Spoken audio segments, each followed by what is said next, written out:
দল এখন বাংলাদেশে বলে যদি নির্বাচনের ডেট দেন না দিলে আমরাই ডেট ডিক্লেয়ার করে আসবো, তাহলে আমি ওই দল এবং ওই দলের লোকদেরকে সামনে রেখে, এই বিজ্ঞ আইনজীবীদের সামনে রেখে দেশবাসীর কাছে প্রশ্ন করতে চাই, এই দল তো নির্বাচনের ডেট ঘোষণা হলে নির্বাচনের দিন বিকেল 5টা পর্যন্ত অপেক্ষা করা ছাড়াই সকাল 10টার মধ্যেই তারা তাদের রেজাল্ট ঘোষণা করে দেবে। যে দলের নেতারা এই কথা বলতে পারে যে হয় ডেট আপনারা দেন নাহলে ডেট আমরা দিয়ে দেবো, ওরা তো প্রত্যেক কেন্দ্রে কেন্দ্রে এই কথা বলবে, হয় বিজয় আমাদের ঘোষণা করে দেন নাহলে আমরা বিজয়। এই আশঙ্কা থেকেই এই দেশের জাতি এখন বলছে আগে বিচার করতে হবে, সংস্কার করতে হবে, তারপর নির্বাচন দিতে হবে।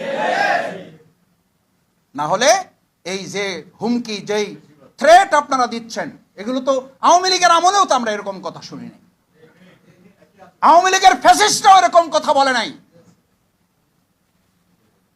ওরা তো অন্তত সংবিধানের কথা বলছে, দোহাই দিছে, কোর্টের দোহাই দিছে, কিন্তু এত বাজে কথা মানুষকে বলে বিব্রত করে নাই। আপনারা বলেন বিব্রত, বিব্রত তো জনগণ। আপনারা বলেন আপনারা হতাশ, হতাশ তো জনগণ। জনগণকে আমরা হতাশ করছি। আমাদের এই সমস্ত অরাজনৈতিক এবং সংস্কৃতির বিপরীতে গিয়ে অপসংস্কৃতির রাজনীতি আমরা যে মানুষের সামনে প্রেজেন্ট করছি, এখান থেকে বাংলাদেশ জামাত ইসলামের আইনজীবী অঙ্গনকে মজবুত ভূমিকা পালনের মাধ্যমে দেশকে আমরা সংস্কার করবো ইনশাআল্লাহ।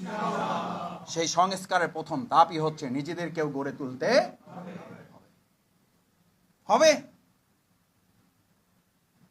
আমরা এক সময় আমরা বলি না যে আমরা প্রয়োজন আবার রক্ত দেবো, আমি এখন উল্টা কথা বলি, হ্যাঁ আল্লাহর দিনের জন্য যদি প্রয়োজন হয় আমরা রক্ত দেব, কিন্তু একটা দেশের রাজনৈতিক অবস্থা পরিবর্তনের জন্য, স্বৈরাচার পরিবর্তন করার জন্য, ফ্যাসিস্ট মোকাবেলা করার জন্য আর রক্ত দেব না। প্রয়োজনে এদেরকে মাথা উঁচু করে দাঁড়াবাড়ি আর কোনো সুযোগ আমরা দেব না। এই জাতি আর কত রক্ত দিবে?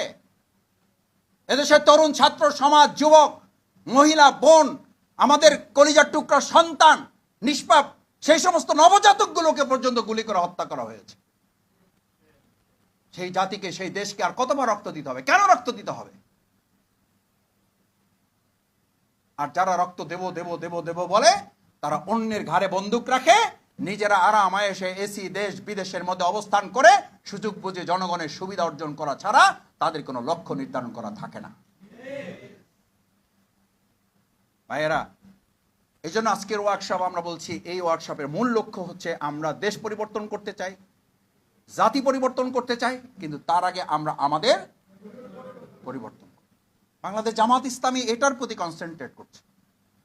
আপনি আপনাকে পরিবর্তন না করলে আপনি দেশ এবং জাতির কি পরিবর্তন করবেন? আপনাকে পরিবর্তন করতে হবেই।